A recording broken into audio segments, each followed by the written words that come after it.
I'm here with Pierre van der Hoven, CEO of Tuluntulu.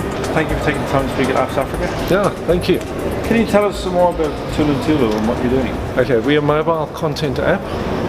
We distribute TV and radio via an app that you download, and we stream linear channels. And our model is quite unique in that you can download the app for free, you watch for free on Wi-Fi, and you only pay for data. So we're basically a OTT streaming company. And how long have you been in operation? We launched to the market about just 14 months ago. We're getting a bit of traction. We got over 270,000 people who've installed our app. We operate mainly in 5 countries: Nigeria, Ghana, Tanzania, Kenya, and South Africa. Which markets are most exciting for you in Africa right now? Which markets are? Most exciting. Most exciting, all of them. The beauty of it is we're targeting Africa. We're not really targeting a country in Africa. We just happen to market because it's the way the marketing side works. But we really want to become a voice for Africa, by Africa, across Africa. Okay. And user traction to date, how has that been in various territories? Well, it's been pretty good. It's as I said, we got over 270,000 people.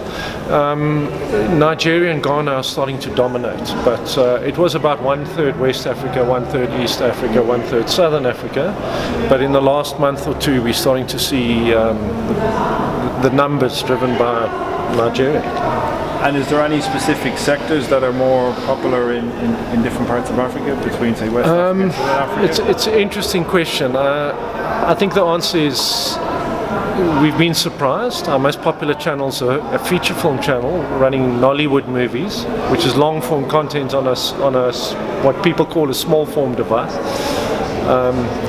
But I think it's about community. So we want to add many channels. You don't need a license. So we would like to add a lot more channels.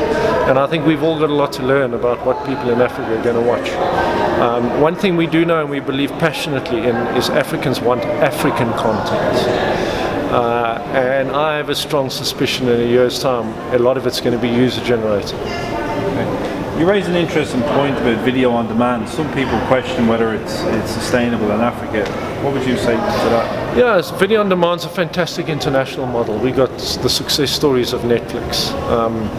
The problem with it, it needs huge bandwidth, and the last mile doesn't exist in Africa. So we've chosen not to go the pay model. There are reasons why people go the pay model. We've got around them. We don't believe that Africans have grown up on free-to-air television, and I think it's going to take a while for the culture of paying. So what we'd like to do is take people up a value chain, and for the premium product, ask them to pay, and I'm sure they will. But generally, to get them used to watching TV on mobile devices, we firmly believe the free model is a better one. Advertising funded, so that the audience themselves become a product in a way, just like Facebook. And we make money and monetize for the content owners via advertising. Right. And the other question I have is why an app for Tuluntulu? We looked at various options, but I think one of the biggest barriers in Africa is people need to become used to watching video on a smart device. Many of them are first-time smartphone owners. They're not going to download hundreds of apps. So the first thing was try find an app that's designed to fulfill a lot of needs, just like a normal TV platform. So we therefore carry multiple channels. The second thing is there's a lack of knowledge about typing in www. So we just believe that apps are a much better mechanism. Once they've downloaded, it's more difficult to get them to download it, but once they've downloaded the app, you now have a relationship with that person. You can gather data, you can interact with them, you can add services, you can add value. So there's a lot of positives if you can get the app model to work. And how do you convince that customer, because there's a lot of skepticism from people who've not really used data, how much data they're going to use in this service? How do you communicate and actually convince the customer to download the app? Well, the first thing is you make the download free. And once you've got a free download, you're in with a shot. So people are going to, and we've seen this, they come in initially and they watch for a very short period of time. So again, to what I said earlier, our biggest challenge as an industry is getting people used to watching We also stream in low bandwidth, so we only use 40 megs an hour. So we enable the client to choose to make it cheaper.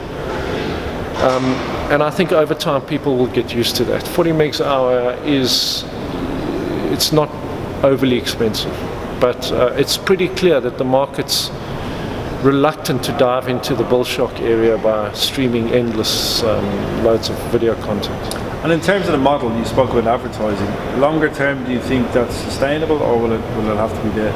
I'm absolutely convinced it's sustainable. What I didn't mention, it's free on Wi-Fi. So it's free to download and free to watch. So I think you're going to see in Africa people using Wi-Fi in a much more creative way than anywhere else.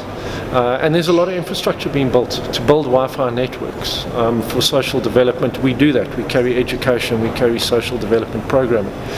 So I think, yes, absolutely, there's a massive market here. There's between 100 and 200 million smartphones out there right now.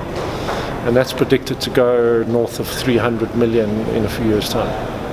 And if I can ask you, where do you see video going in Africa in the next 5 years? Well, I think globally video is becoming a method of communication. On the content creation side, we've seen Facebook today launched something called Moments. Google is also doing it, where this mystery of digital content is becoming familiar. So I see the future definitely video. We'll talk to each other using videos.